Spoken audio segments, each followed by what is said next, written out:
Hey, we're Daniel and Bonnie. And this is The Marriage Adventure.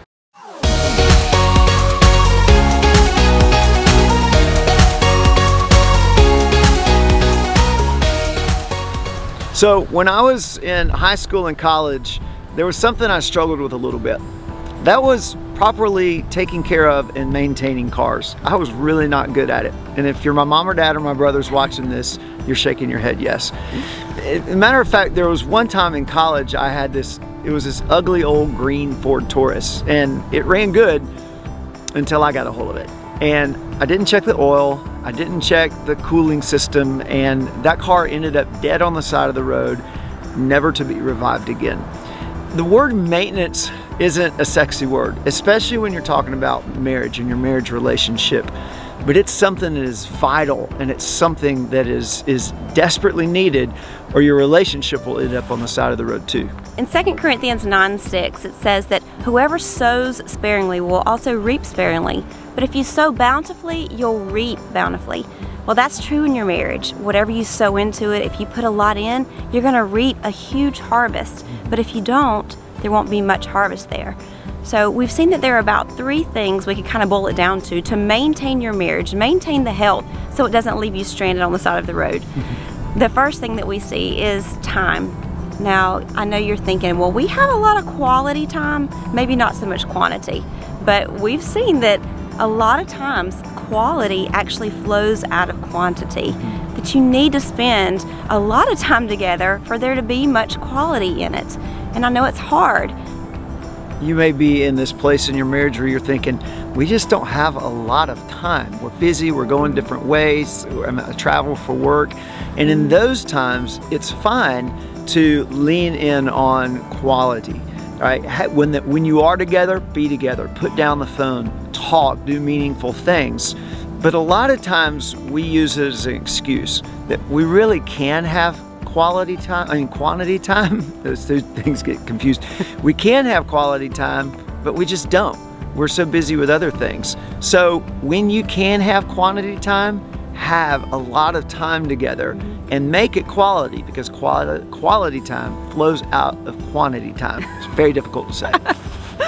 Well, and you might be in a season where you think, well, we can't just go out on a date all the time. We can't have a weekly date, or adventures as we like to call them. But make the most of what you do have. Maybe it's at breakfast, that you take a few minutes over breakfast every morning. Or maybe it's at night once you put your kids to bed, that you go to bed at the same time and you spend a good hour just being together intentionally. Just make sure you're spending time together. Now that's the first thing, is time. Here's the second thing, it's talk. Now, we know that ladies like to have those deep, heart, meaningful talks, and that is needed. You have to do that. But before you can do that, there's something that preempts that. There's something that has to take place, and it's much simpler, guys. We are much easier at it. It comes much easier to us. And it's the everyday, mundane, daily talk. And that's something that couples stop doing. It's the, hey, how's the weather? How'd you sleep last night? How was work today? It's the, when you're at work, just calling and checking in and just seeing what's going on. How's your day going? It's sending texts to each other. We have an app on our phone called Voxer. I can leave her little voice messages. She can leave voice messages back. When you get back home from the end of the day or before you go to bed, pillow talk. It's that daily mundane talk that you don't even think about. But what happens is, when I see couples' marriages on the side of the road or when they're in an unhealthy place, it's because they've stopped talking.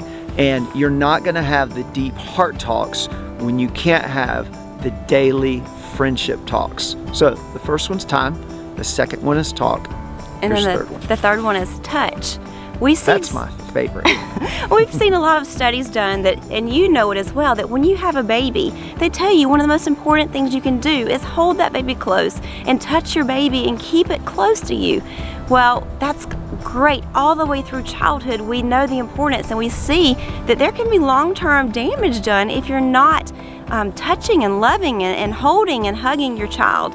The same thing is true in your marriage. When we first start dating, we touch each other, we want to hold hands, we want to be close. And then over time, we stop touching each other.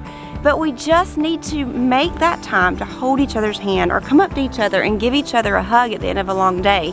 Daniel's seen how important that is for me. Yep. Bonnie's, one of her love languages is physical touch. And so it is vital that I come up to her and I give her a hug. I mean, I've just seen when I started doing that what that does to her. Now, it's not the short little hugs, it's the long, like 1 minute hugs that she sinks in, the worries of the day goes away. It's the intentional hug. And that sometimes happens first thing in the morning, sometimes it happens in the afternoon after work. But Bonnie needs it. If you've never done it, try it, men. Try just letting the world stop for a minute and giving a good long hug. Well, Daniel knew how important it was to me, and even recently he was going out of town and he told Colby, our 8-year-old little boy, he said, look, Mama needs those big hugs during the day. So he told him, I didn't even know he told him this, but that morning he came up to me and I'm telling him, go get your teeth brushed, go get ready for school. He said, wait Mama, I've got something I've got to do first. And he just leaned in and gave me that big long hug. I was like, your daddy put you up to that, didn't he? And he did, because he knew how important it was for me.